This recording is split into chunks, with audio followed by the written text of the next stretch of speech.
Bonjour à tous, eh bien, nous sommes à Courson, dans le département de l'Essonne, où se sont déroulées ce week-end les journées des plantes.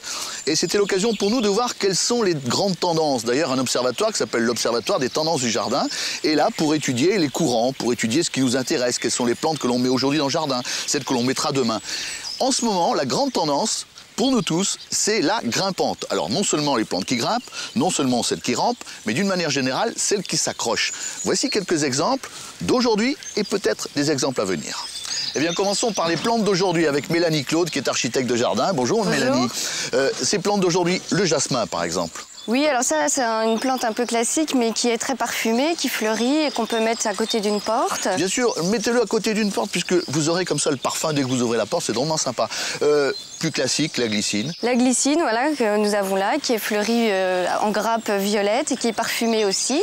Avec quoi peut-on marier les glycines? Alors la bignone, parce que c'est un peu le même feuillage, mais par contre ça fait des fleurs oranges, le bignonia, et c'est pas à la même saison qu'elles fleurissent. Parmi les acrobates donc les plus classiques, on compte bien sûr les roses. Rosiers. Hein. On n'y revient pas, tout le monde les connaît. Les clématites, ça on les connaît de plus en plus et de mieux en mieux. Oui, oui, parce que ça fournit en fleurs, et puis il y a plusieurs couleurs, plusieurs variétés. Elles sont de plus en plus jolies d'ailleurs ces clématites. Alors maintenant, les plantes de demain.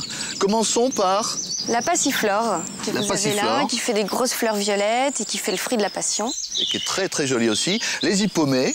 Oui, donc là les hippomées c'est des plantes de sous-bois, et donc il y en a différentes variétés aussi. Là c'est une collection particulière de Patrick Blanc. Et celle-là? Et l'Aristolochia. Alors ça, elle est très curieuse.